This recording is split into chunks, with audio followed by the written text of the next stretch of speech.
Olá, caros ouvintes do podcast da Emergência. Bem-vindos a mais um episódio do quadro Eu Defendo o SUS. Esse quadro que nasce da emergência de se defender o nosso sistema de saúde único que vive sob constante ataque.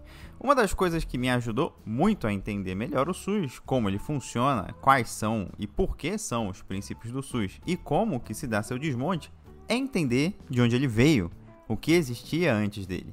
Então, vamos para uma retrospectiva interessante sobre o que levou a população brasileira a demandar o SUS. Porque sim, o SUS foi uma demanda construída popularmente e não uma bênção dada por políticos.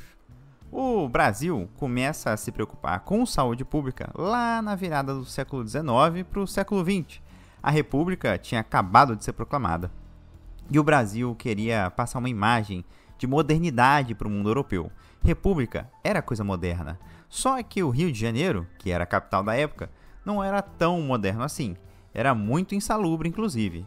Num país primariamente exportador de café e açúcar, como era o nosso país, os portos eram as principais estruturas do mercado, pois era o local das exportações e também da chegada das importações e dos turistas. Mas o porto do Rio de Janeiro e a cidade como um todo, vivia uma epidemia de cólera, de febre tifoide, de varíola, de febre amarela e de malária. Os barcos estrangeiros evitavam atracar no Rio de Janeiro. Principalmente depois de um evento que ocorreu que um barco italiano atracou no Rio de Janeiro e cerca de 90% da tripulação morreu por ter contraído uma dessas doenças, febre amarela, varíola, febre tifoide, e foi um desastre.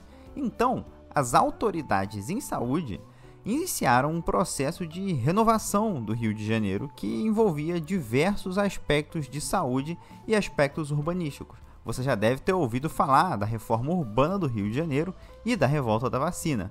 Isso foi um dos marcos principais de saúde pública na República Brasileira, a primeira reforma sanitária.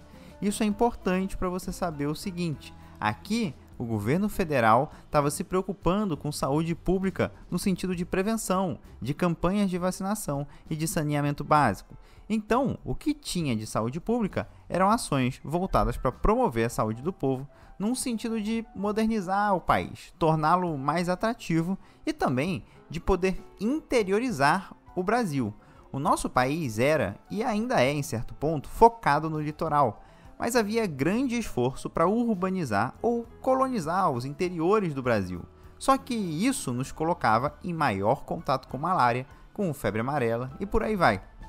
Então, nesse momento, uma política pública de saúde era necessária para garantir o progresso do Brasil como uma nação civilizada. A capital dessa nação precisava desenvolver estruturas de saneamento básico. Não dava para o Rio de Janeiro ser o Rio de Janeiro, com epidemias de cólera rolando solta. O país, se quisesse atrair comerciantes e turistas, não podia ser assolado pela varíola. Então era necessário institutos para produzir vacinas e campanhas de vacinação em massa. O país, se quisesse se interiorizar e levar desenvolvimento para as suas demais regiões, não poderia ficar refém da malária, da febre amarela e da doença de Chagas. Logo, o desenvolvimento técnico-científico e campanhas de prevenção dessas doenças eram de suma importância. E isso, em certo ponto, deu certo. O Rio de Janeiro passou a não padecer mais dessas epidemias e algumas outras grandes cidades também melhoraram sua saúde. Só que, veja o seguinte, a saúde pública aqui se limitava nesse aspecto, um aspecto, vamos dizer, macro, uma vacinação, a prevenção e o saneamento. Mas e quando você ficava doente? Quando precisava de assistência médica? Bem, o que ocorre aí é que não tinha saúde pública. Era 100% privada ou caridade. Ou você tinha dinheiro para ser atendido por um médico, ou você ia para uma santa casa. Eu me formei no estado de São Paulo e lá temos muitas e muitas santas casas espalhadas pelo estado.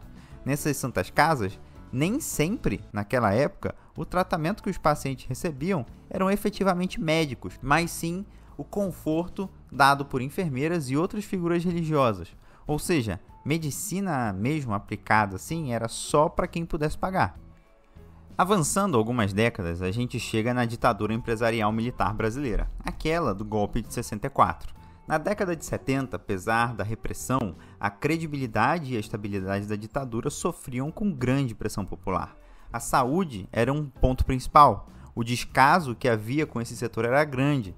Vale lembrar que uma das maiores epidemias de meningite que tivemos no Brasil foi entre os períodos de 1970 e 77, caso esse que foi ignorado e por muitas vezes negado pelo governo militar, que demorou para tomar alguma atitude. Junta a isso a organização sindical que crescia e as demandas populares. O governo militar cria em 77 o INAMPS, Instituto Nacional de Assistência Médica e Previdência Social.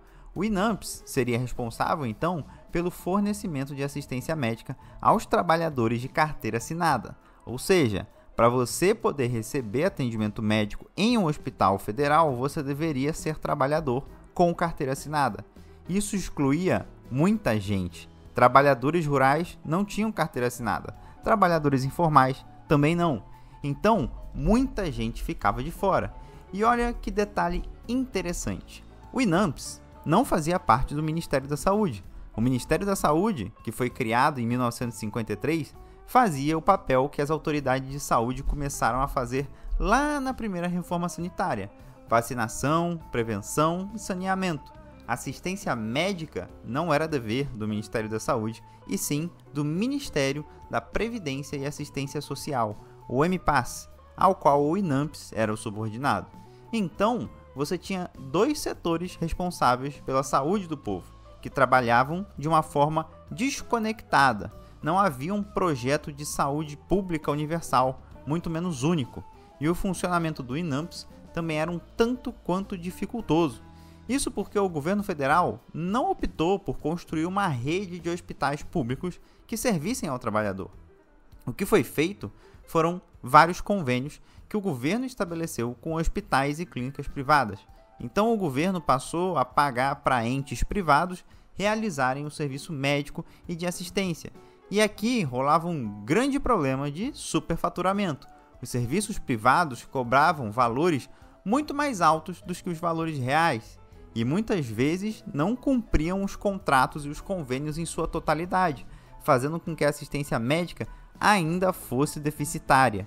Então, mesmo tendo um serviço supostamente público e financiado com dinheiro público, através do INAMPS, o atendimento era privado. E é por volta dessa época também que ocorre uma coisa curiosa. Você, médico que está me ouvindo, já aconteceu de trabalhar em um serviço que demora 2 a 3 meses para te pagar? Isso vem dessa época.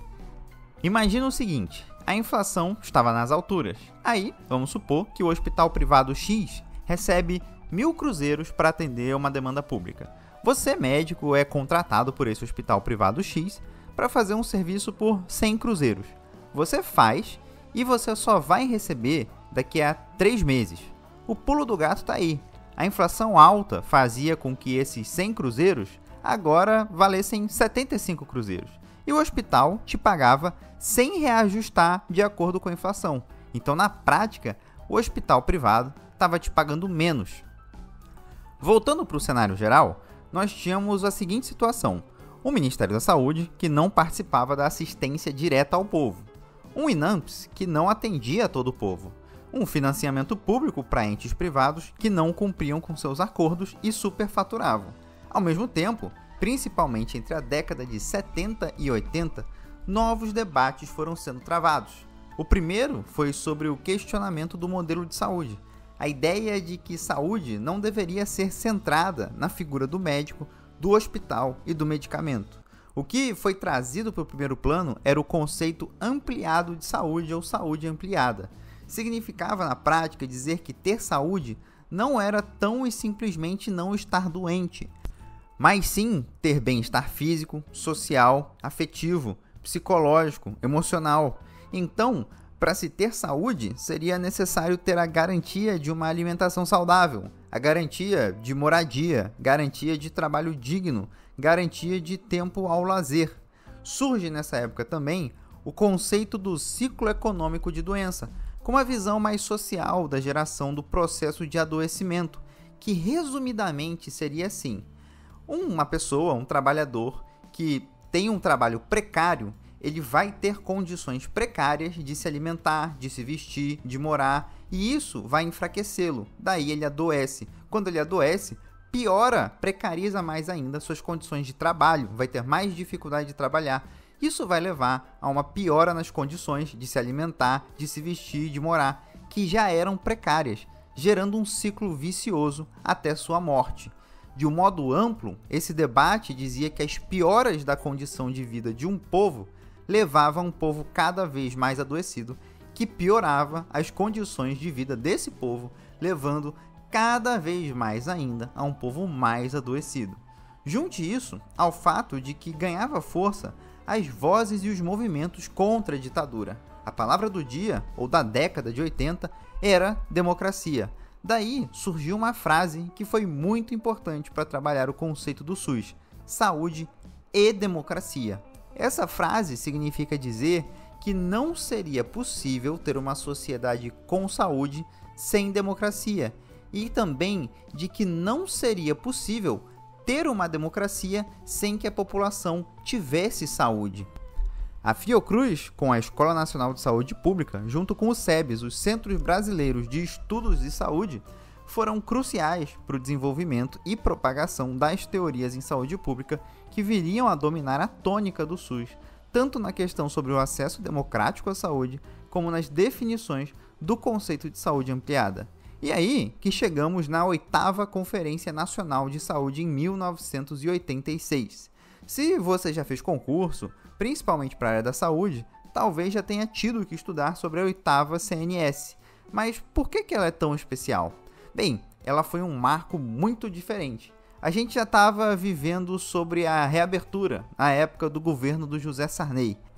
Na direção da Fiocruz, tínhamos o Dr. Sérgio Arouca, que veio a presidir a 8ª Conferência Nacional de Saúde. E essa conferência foi diferente das outras, porque foi a primeira que teve participação popular. Lembra que eu disse que o conceito de saúde era focado antigamente em médicos, hospitais e medicalização? Pois é, as outras CNS ou as outras Conferências Nacionais de Saúde só envolviam representantes desses setores, principalmente médicos. Não tinha participação popular. Só que estávamos em um momento diferente agora, momento de organização social, em que muitos movimentos sociais estavam se formando e crescendo. Quando a 8ª CNS foi convocada, o objetivo do comitê organizador era conseguir colocar o maior número de grupos sociais possíveis para dentro da CNS, para construir a nova reforma sanitária. Teve propaganda da CNS até dentro de novela, para você ter noção. Isso fez com que a população tomasse conhecimento da Conferência Nacional de Saúde e se organizasse para debater. Então, antes de se encontrar em Brasília, para discutir os temas da Conferência Nacional de Saúde, ocorreram várias conferências estaduais e municipais dos mais diversos temas, com participação de trabalhadores rurais, trabalhadores urbanos, movimento negro, movimento feminista e por aí vai. O comitê da Conferência Nacional de Saúde também fez o possível para garantir o acesso desses movimentos organizados, para que eles enviassem delegados para participar da conferência, financiando as suas vindas. Porque imagina só, a conferência era em Brasília, o trabalhador rural do Rio Grande do Sul ou o representante indígena do Amazonas teria mais dificuldade de comparecer do que um trabalhador urbano sindicalizado de São Paulo ou de Belo Horizonte. Então, houve esse financiamento para que todos pudessem estar representados. Quem não esteve representado, por vontade própria, foi o mercado privado. Foram as grandes empresas de saúde. Eles foram convidados, mas anunciaram que não iriam participar. A gente só pode imaginar o porquê disso, né? A 8ª Conferência Nacional de Saúde foi tão grande que teve mais de 4.000 pessoas participando. E o relatório final incluiu alguns pontos como a universalização da saúde. Isso, eu acho que já deu para entender. A demanda por um sistema de saúde universal vem do fato de, antes de existir o SUS, a gente tinha um sistema não universal, excludente, que deixava a maior parte da população de fora, dependendo de caridade. A saúde, como um direito do cidadão e dever do Estado, foi outro ponto. Aqui, a frase saúde e democracia foi marcante. Palavras como democracia eram muito exaltadas e utilizadas principalmente em um país que estava acabando de sair da ditadura. E antes, a saúde ela não era um direito do cidadão. Logo, democratizar a saúde era necessário E a gente precisava fazer isso através do reconhecimento da saúde como um direito e garantir ela através do dever do Estado. E também o outro ponto era a progressiva estatização do setor. A ideia aqui era combater o setor privado e as fraudes que ele fazia, e fazer assim uma auditoria dos serviços privados que prestavam serviço com dinheiro público, estatizando os serviços que estavam em dívida e não honravam com seus compromissos. Deu para ver que a conferência tinha um caráter progressista e democrático radical, em contraste forte contra o que representava o INAMPS e a experiência ditatorial que beneficiava o mercado da saúde e que acabava de ser derrotada. Mas essa 8ª conferência só pôde acontecer da forma que aconteceu pela intensa propaganda e mobilização popular que ocorreu. Uma das coisas que o Sérgio Arouca, o diretor da Fiocruz, falava era que o objetivo da Conferência Nacional de Saúde era uma reforma estrutural do sistema de saúde, que o povo fosse envolvido, fosse ouvido e que a reforma sanitária pautasse o debate nacional e que esse projeto de saúde se tornasse um desejo, uma vontade tão grande que ele seria irreversível. Eu vou repetir. O projeto de saúde deveria se tornar um desejo, uma vontade tão grande que ele seria irreversível. É difícil imaginar hoje um Brasil sem SUS. Parece que ele é irreversível, mas ele só é assim porque o debate de saúde foi pautado e quem deu a letra foram os setores mais progressistas e radicalmente democráticos que conseguiram colocar na cabeça do povo as ideias de saúde ampliada, de democracia e saúde, e que isso se tornasse um desejo, uma demanda popular que o governo, independente de quem fosse, não teria outra opção senão acatar. Só que uma coisa é a Conferência Nacional de Saúde, que junta a população civil, debate e formula as demandas. Outra coisa é o Congresso Nacional, mais especificamente a Assembleia Constituinte, receber essas demandas e transformá-las em lei. Se por um lado, na 8ª Conferência Nacional de Saúde, as forças progressistas estavam em peso e havia ausência do mercado, na Assembleia Constituinte o mercado tinha poder e o embate entre progressistas contra conservadores e reacionários estava bem vivo. E um dos pontos de embate envolvia justamente o INAMPS. O INAMPS e o Ministério da Previdência e Assistência Social tinham muito dinheiro. Ser diretor do INAMPS ou ministro da Previdência e Assistência Social garantia muito poder político e controle do recurso financeiro. O SUS, para ser estabelecido, dependia fortemente de financiamento público. E aí existiu um grupo dentro da Assembleia Constituinte que lutava para que o INAMPS passasse para as mãos do Ministério da Saúde, que, lembre, até então não participava da assistência médica, e o grupo que queria que essa passagem fosse gradual. No fim, o resultado que tivemos foi algo complexo. A parte bonita, que gera frases de efeito e que você vai ver por aí, da universalidade, da equidade, da gratuidade, saúde como direito do cidadão e dever do Estado, ficou garantida na Constituição de 88. Mas o financiamento, que é o que efetivamente colocaria o SUS em movimento, não ficou bem definido. O controle do INAMPS não passou diretamente para o Ministério da Saúde e o SUS já nasceu subfinanciado. Um ponto importante da Conferência Nacional de Saúde não vingou, que era o controle da iniciativa privada pelo Estado, onde os entes privados deveriam seguir as diretrizes e normativas reguladas pelo Ministério da Saúde. Na Constituição está até hoje que a saúde é livre à iniciativa privada, e essa iniciativa privada é antagônica em seus fundamentos ao SUS, e isso eu vou explicar melhor em um outro episódio, assim como o financiamento do SUS. A lei que veio a definir melhor o funcionamento e financiamento do SUS, mas ainda deixando muitas brechas, foi a Lei Orgânica de Saúde, a Lei 8080 de 1990. Mas aqui, caros ouvintes, temos uma grande mudança de paradigma. O Congresso que aprova a Lei Orgânica de Saúde é um Congresso totalmente diferente daquele da 8ª Conferência Nacional de Saúde, em 1886, e também totalmente diferente da Assembleia Constituinte de 88. Collor havia sido eleito presidente, abrindo as portas do Brasil para a lógica neoliberal. Collor foi eleito com a promessa de acabar com a mamata, diminuir o funcionalismo público e desinchar a máquina do Estado. Isso comprometeu o projeto de saúde pública, que necessita justamente de um Estado forte e presente e de funcionários públicos. Se o SUS já nasceu subfinanciado, a década seguinte veio para desidratar ele mais ainda. Ainda assim, a Lei 8080 não é uma lei totalmente neoliberal e tem ganhos importantes. Esses ganhos se dão não só pela pressão popular, mas por aquilo que o Sérgio Arouca falou. A reforma na saúde se tornou um desejo e uma vontade popular muito intensas, que ela se tornou irreversível. Em 1993, o INAMPS foi finalmente extinto. Agora, a saúde como um todo e todas as ações voltadas para a saúde estariam centralizadas em um só ministério, o Ministério da Saúde. E assim, o SUS veio a existir. Eu espero, caro ouvinte, que você tenha gostado desse episódio. E espero que tenha percebido que a construção de um sistema de saúde não é simples e puramente uma discussão sobre medicina. É uma discussão sobre política e sobre sociedade. É uma discussão econômica.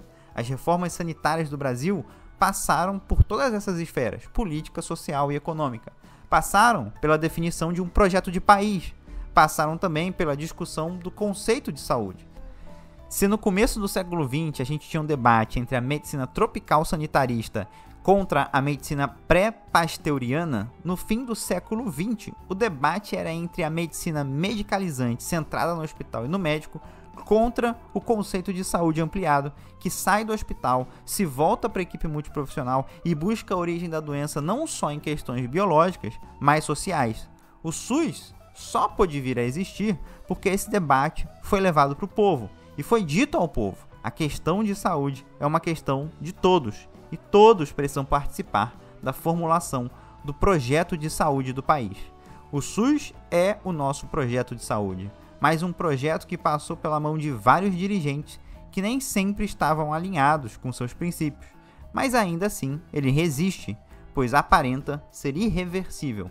Mas eu te pergunto, caro ouvinte, nossa medicina deixou de ser medicalizante, centrada no hospital e no médico? O SUS é realmente universal? A gente está mais perto do fim do SUS ou do seu fortalecimento?